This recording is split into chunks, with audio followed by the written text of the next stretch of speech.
나비의 꿈.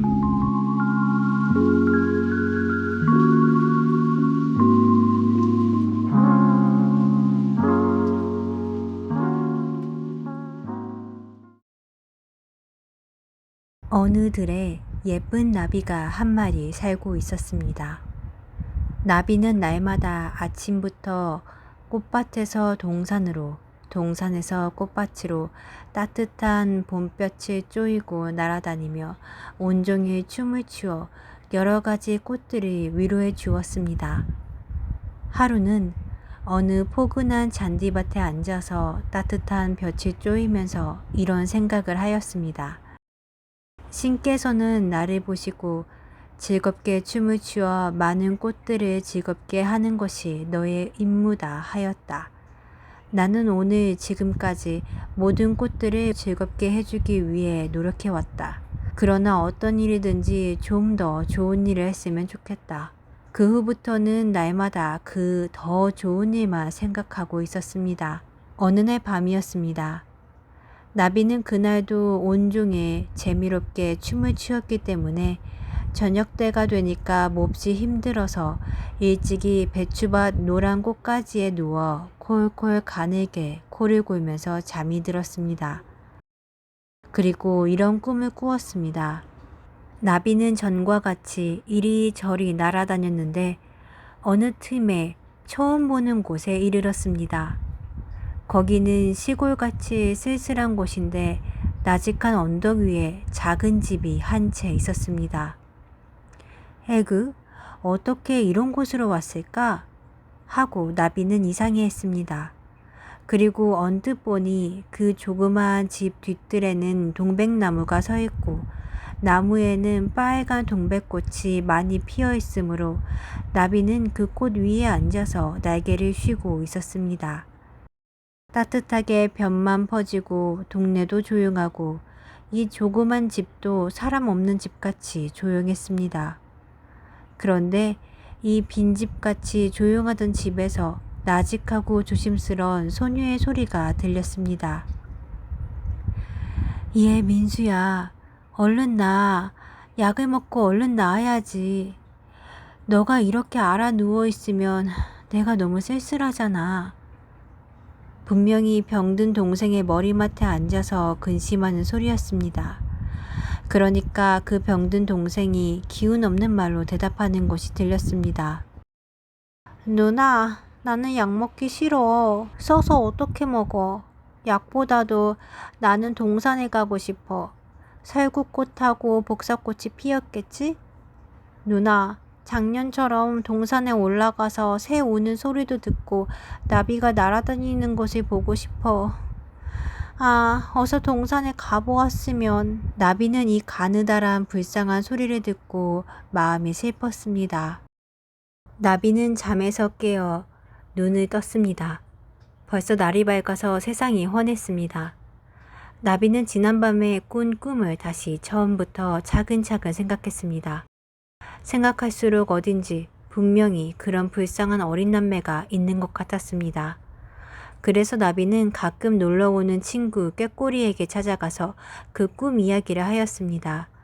그러니까 마음 착한 꾀꼬리도 그 말을 듣고 말했습니다. 그럼 분명히 그런 불쌍한 남매가 어딘지 있는 모양이야.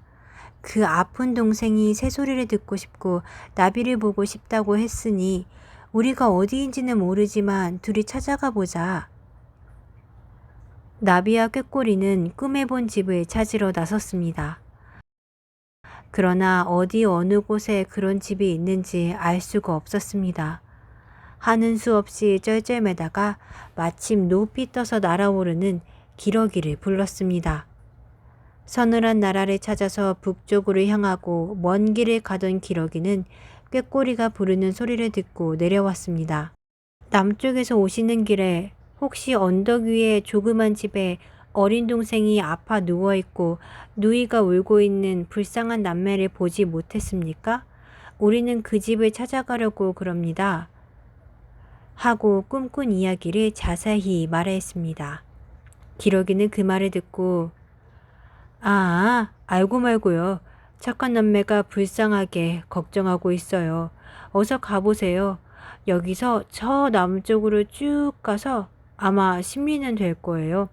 여기서 곧장 가면 그 언덕 있는 곳이 보입니다. 어서 가보세요. 하고 알려주고 북쪽 나라로 급하게 떠났습니다. 나비와 꾀꼬리는 즐거워서 단숨에 남쪽으로 날아갔습니다. 한참 날아가다 보니 언덕이 보였습니다. 그 언덕 위에는 꿈에 보던 조그만 집이 있고 뒤뜰에는 꿈에 앉았던 동백꽃도 피어 있었습니다. 여기다, 여기야. 하고 나비는 꾀꼬리를 데리고 동백꽃 나무에 앉아서 아가씨, 아가씨, 문 열어주십시오. 하고 불렀습니다. 그러나 아무리 불러도 대답이 없었습니다. 그러니까 꾀꼬리가 아무리 부른들 알아들을 리가 있나? 하고 이번에는 자기가 그 어여쁜 목소리로 노래를 불렀습니다. 그러니 방 안에서 깜짝 놀라는 듯한 소리가 나더니 방문이 드르륵 열렸습니다. 꾀꼬리는 계속 노래를 불렀습니다. 방문을 열고 내다보는 사람은 12살쯤 되어 보이는 얌전한 소녀였습니다. 꾀꼬리와 나비가 나란히 앉아 있는 것을 보고 몹시도 반가워하며 마치 반가운 사람이나 만난 듯이 기뻐서 어찌할 줄을 몰랐습니다. 아이고 고마워라. 꾀꼬리도 나비도 왔네.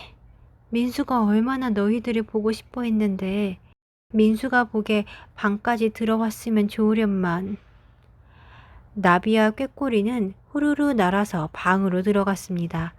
아주 좁은 한 칸 방인데 9살쯤 된 어린 사내아이가 마르고 파란 얼굴에 눈을 감고 누워서 잠이 든 것 같기도 하고 죽은 것 같기도 하였습니다. 민수야, 눈을 떠봐. 꾀꼬리와 나비가 왔다. 소녀는 동생을 부드럽게 흔들어서 깨웠습니다.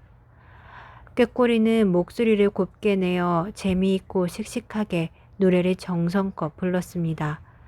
나비는 그 노래 장단에 맞춰서 재주껏 화려하게 춤을 덩실덩실 추면서 병든 어린이의 자리를 빙빙 돌았습니다. 그야말로 훌륭한 음악이요 멋진 춤이었습니다. 거슴푸레하던 병든 소년의 두 눈은 점점 크게 떠지면서 생기가 돌았습니다.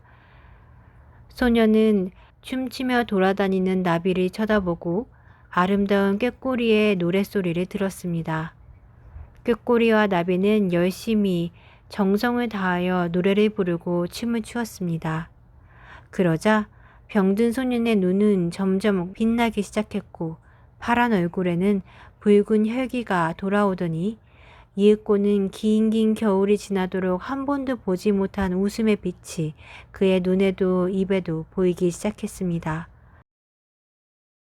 그것을 보고 꾀꼬리와 나비는 더욱더 힘을 내서 노래를 부르고 춤을 췄습니다. 그날 밤에는 소년의 도움으로 그 집 동백나무 그늘에서 자고 그 이튿날에도 방에 들어가 노래를 부르고 춤을 추었습니다. 어린이의 병은 차츰 나아졌고 기운과 정신이 나날이 새로워졌습니다. 나비와 꾀꼬리는 그 이튿날도 또 그 이튿날도 쉬지 않고 노래와 춤으로 병든 소년을 위로하였습니다. 이렇게 일주일이 지나고 소년은 병이 다 나아서 누나의 손을 잡고 동산에도 가고 뜰에도 가서 꾀꼬리와 나비와 함께 재미있게 뛰어놀 수 있게 되었습니다.